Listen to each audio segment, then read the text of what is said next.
નીટના paper leak મુદ્દે એક તરફ દેશમાં આંદોલન થઈ રહ્યા છે, પરંતુ તમને ખબર છે ગુજરાતમાં અત્યાર સુધીમાં કેટલા પેપર લીક થયા છે?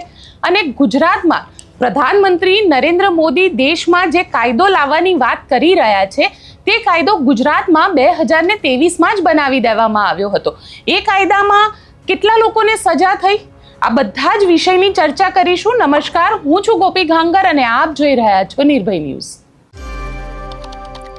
એક તરફ દેશમાં નીટના પેપરને લઈને આંદોલન ચાલી રહ્યું છે. જંતર મંતર પર હજારો વિદ્યાર્થીઓ, યુવાનો બધા જ ભેગા થઈ રહ્યા છે અને નીટના પેપર લીક મુદ્દે ધર્મેન્દ્ર પ્રધાન, જે શિક્ષણ મંત્રી છે કેન્દ્રીય, તેમનું રાજીનામું માંગી રહ્યા છે.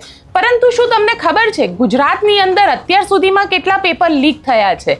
ગુજરાતની અંદર પેપર લીક મુદ્દે પ્રધાનમંત્રી નરેન્દ્ર મોદી જે કાયદો બનાવવાની વાત કરી રહ્યા છે તે કાયદો તો 2023માં જ બનાવી દેવામાં આવ્યો હતો.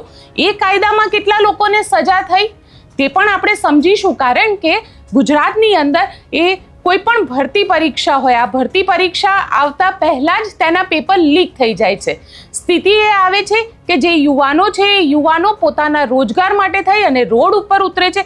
ગાંધીનગરમાં ટેટના વિદ્યાર્થીઓ, બિન સચિવાલયના વિદ્યાર્થીઓ હોય કે પછી LRDના વિદ્યાર્થીઓ હોય, આ બધા જ વિદ્યાર્થીઓ રોડ ઉપર ઉતરે છે અને છેલ્લે પરિણામ શું આવે છે? પરિણામ એ આવે કે પેપરને રદ કરી દેવામાં આવે, પણ નવું પેપર ક્યારે લેવાશે, નવી ભરતી ક્યારે આવશે, તેને લઈને યુવાનોમાં માત્ર અસમંજસ અને ઇંતજાર કરવા સિવાય કશું જ નથી રહેતું. આ આખા વિષય ઉપર, કારણ કે જે રીતે હવે પેપર લીકને લઈને મુદ્દો શરૂ થયો છે અને ધર્મેન્દ્ર પ્રધાનને આ વ્યવસ્થા માટે જવાબદાર માનવામાં આવી રહ્યા છે, તેમનું રાજીનામું માંગવામાં આવી રહ્યું છે, પણ ગુજરાતની અંદર આ જવાબદેહી છે જ નહીં. કારણ કે ગુજરાતમાં જો વાત કરવામાં આવે 2014થી લઈને અત્યાર સુધીમાં તો લગભગ 34 જેટલા પેપર લીક થયા છે. આ પેપર લીક થવાના લીધે ઘણી બધી પરીક્ષાઓ રદ પણ કરવામાં આવી છે, આરોપીઓ પકડાયા છે, પણ સજા કેટલાને થઈ? એકને પણ નહીં. આ આખા વિષય ઉપર મેં જે યુવા વિદ્યાર્થી નેતા છે યુવરાજસિંહ, તેમની સાથે વાત કરી. તેમણે શું કહ્યું તે સાંભળીએ અને સમજીએ કે આ જે નેતાઓ છે એ નેતાઓ કઈ પાર્ટીમાંથી આવે છે અને કેમ પેપર લીક કરે છે. આપણી સાથે અત્યારે વિદ્યાર્થી નેતા યુવરાજસિંહ જાડેજા જોડાયા છે. યુવરાજભાઈ, તમને અત્યારે ડિટેઇન કરવામાં આવ્યા છે. ગુજરાતની અંદરની સ્થિતિ શું છે? કારણ કે ગુજરાતમાં પણ ઘણા બધા પેપર લીક થયા છે.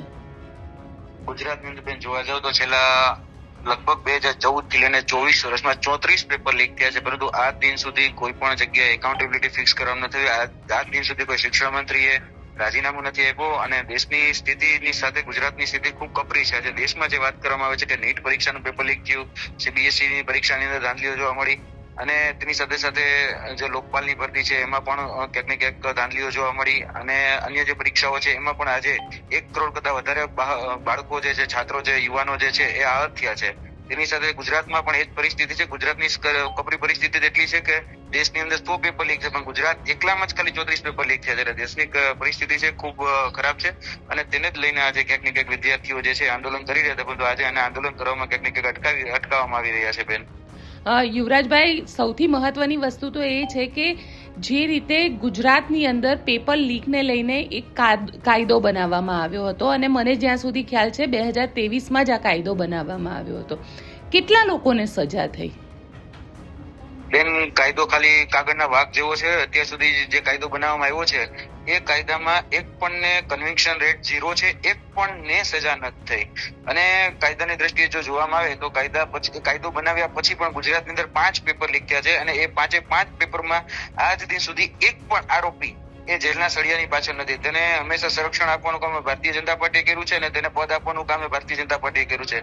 તમને પણ બેન ખ્યાલ હશે કે 2022ની જે ચૂંટણી, 2024ની જે ચૂંટણી હતી ત્યારબાદ ત્યારે કહી શકાય કે પંચાયતની જે ચૂંટણી હતી એ પંચાયતની સ્થાનિક સ્વરાજની ચૂંટણીઓમાં પણ કહી શકાય કે અલગ અલગ જે હોદ્દા આપવામાં આવ્યા. સાબરકાંઠાના પ્રાંતિજ ખાતે કોષાધ્યક્ષ જેને બનાવવામાં આવે પેપર લીકેજના જે મુખ્ય આરોપી હતા એમાંના એક હતા. ત્યારબાદ અરવલ્લી બાયડમાં જે યુવા મોરચાના અધ્યક્ષ બનાવવામાં આવ્યા એ પણ ક્યાંક ને ક્યાંક પેપર લીકેજ સાથે સંકળાયેલા હતા. છતાં પણ આવા લોકોને પદ આપવાનું કામ એ ભારતીય જનતા પાર્ટી કર્યું. ખરેખર આવા લોકોને છાવરવાનું કામ અને સંરક્ષણ આપવાનું કામ એ ભારતીય જનતા પાર્ટી કરતી આવે છે. એટલે ક્યાંક ને ક્યાંક આ જે પરિસ્થિતિ છે એ પરિસ્થિતિમાં આજે ગુજરાતમાં છેલ્લા 2014 થી લઈને 24માં જે 34 પેપર લીક થયા છે, તો 2014 નું જીપીએસસી નું પેપર લીક થયું તો ત્યારે પણ આજ દિન સુધી એનો કોઈ આરોપી જે છે એ જેલના સળિયાની પાછળ નથી. 2015માં રેવન્યુ તલાટી નું પેપર લીક થયું, આજ દિન સુધી એનો કોઈ પણ આરોપી જેલના સળિયા પાછળ નથી. 2016 ગ્રામ પંચાયત તલાટીના 6 જિલ્લાના પેપર ફૂટ્યા, આજના દિવસે પણ કોઈ પણ આરોપી જે છે જેલના સળિયાની પાછળ નથી. 2017 ટીઈટી ટેટ નું પેપર એટલે કે ટીચર એલિજિબિલિટી ટેસ્ટ નું પેપર, શિક્ષક ભરતીનું જે પેપર હતું એ ફૂટ્યું, આજ દિન સુધી કોઈ પણ જેલના સળિયાની પાછળ નથી. 2018 LRD લોકરક્ષક દળનું પેપર ફૂટ્યું, એમાં પણ કોઈ જેલના સળિયાની પાછળ નથી. 2019 બિન સચિવાલય ક્લાર્ક એનું પેપર ફૂટ્યું. આજ દિન સુધી અમે જે આંદોલન કર્યું ગાંધીનગરમાં તમે કવર કરવા માટે પણ આવેલા, અને ત્યારે જે મોટું આંદોલન થયું એ પછી જયારે પરીક્ષા રદ કરવામાં આવી આજ દિન સુધી એમાં પણ કોઈ જેલના સળિયાની પાછળ નથી. 2020 MGVCL, PGVCL, UGVCL, DGVCL ના પેપરો લીક થયા, જુનિયર આસિસ્ટન્ટના એમાં પણ કોઈ જેલના સળિયાની પાછળ નથી. 2021 હેડ ક્લાર્કનું પેપર લીક થયું, એમાં કોઈ જેલના સળિયાની પાછળ નથી. જુનિયર ક્લાર્કનું પેપર 2022માં લીક થયું, એના પછી તો હેડ ક્લાર્ક થી લઈને જુનિયર ક્લાર્ક થી લઈને સિનિયર ક્લાર્ક થી લઈને ઘણા બધા પેપરો લીક થયા, પણ આજ દિન સુધી કોઈ જેલના સળિયાની પાછળ નથી. એટલે તમે જોઈ શકો છો કે કાયદો છે ને બેન, એ કાયદો ખાલી કાગના વાઘ જેવો છે, અને આ કાયદો જે છે એ કાગળના વાઘ ઉપર જ્યાં સુધીનું અમલીકરણ કરવામાં નહીં આવે ત્યાં સુધી કોઈ પ્રકારની આમાં પકડ આવશે ને. આ બધા જ લોકો અત્યારે બે લગામ અને બે ફામ બેને પેપર લીકેજ માફિયા નું કોઈ સંરક્ષણ આપવાનું કારણ પેપર લીકેજ માફિયાની કોઈ પ્રયોગશાળા હોય તો પેપર લીકેજ માફિયાની પ્રયોગશાળા ગુજરાત છે. અને જેટલી પણ બ્લેકલિસ્ટ કંપનીઓ છે, બ્લેકલિસ્ટ એજન્સીઓ છે, એ બ્લેકલિસ્ટ એજન્સીઓ પણ આજે ગુજરાતમાં છે. સૌથી વધારે આખા ભારતમાં જે કંપનીઓ જે બ્લેકલિસ્ટ કે CBSE ની OSM સિસ્ટમ હતી એમાં જે બ્લેકલિસ્ટ કંપની હતી ને ગુજરાત ટેકનોલોજીકલ યુનિવર્સિટી કે GTU ગુજરાતની સૌથી મોટી ટેકનોલોજીકલ યુનિવર્સિટી એને કોન્ટ્રાક્ટ આપીને એની પાસે કામ કરાવે છે. આટલી મોટી ધાંધલીઓ સામે આવે છે છતાં પણ આ જે બ્લેકલિસ્ટ કંપનીઓ એને છાવરવાનું કામ કરે છે. પેપર લીકેજના માફિયાઓ છે ને પદ આપવાનું કામ થઈ રહ્યું છે. અને ક્યાંક ને ક્યાંક તમે જે કાયદાની વાત કરી તો કાયદાના સકંજામાં આજે અત્યાર સુધી કોઈ છે ને બેન. એટલે કાયદાનો સકંજો છે ને એ ખાલી દેખાડવા પૂરતો છે. હવે પેપર લીકેજ ઉપર તમે કાયદો બનાવો કદાચ દેશની સંસદમાં, પણ એનું ઇમ્પ્લિમેન્ટેશન જ ન કરો, એનું અમલીકરણ જ ન કરો અને એ કાયદાની રૂમમાં બધાને છાવરીને બચાવી લ્યો તો ક્યાં થવાનું બેન. તમને ગઈકાલનો એક ઇન્સિડન્ટ કહું, 2024માં નીટના પેપરના જે આરોપી હતા ને, મુખ્ય જે સૂત્રધાર હતો ને, એને CBI ક્લીન ચીટ આપી દીધી. નીટના આરોપીને CBI ગઈકાલે જ ક્લીન ચીટ આપી. હવે એ દિવસે જયારે ક્લીન ચીટ આપી ત્યારે એવું કહેવામાં આવે છે કે હવે અમે પેપર લીકેજ ઉપર કાયદો બનાવીશું. તમે એ જ દિવસે તમે ક્લીન ચીટ આપો છો અને હવે તમે એમ કહો છો કે અમે કાયદો બનાવી. એટલે બેન આ જમીન આસમાનનો ફરક છે. એટલે કથની અને કથનીમાં ક્યાંક ને ક્યાંક જોવા જઈએ તો ઘણું બધું અંતર જોવા મળે છે. હાથીના દાંત દેખાડવાના અલગ અને ચાવવાના અલગ છે. આ કાયદો જે છે એ કાયદો ખાલી દેખાડવા પૂરતો છે. તમે ધર્મેન્દ્ર પ્રધાનનું રાજીનામું કેમ નથી લેતા? ધર્મેન્દ્ર પ્રધાનનું રાજીનામું એટલા માટે લેવું છે કારણ કે એની એકાઉન્ટેબિલિટી હતી, એની રિસ્પોન્સિબિલિટી હતી એ બધું સાચવવાની. બેન તમે એક વિચારો, સામાન્ય સરકારી કર્મચારી એક નાની ગમતી ભૂલ કરે તો એને સસ્પેન્ડ કરી દો છો. એક સરકારી કર્મચારી નાની ગમતી ભૂલ કરે તો ટર્મિનેટ કરી દો છો.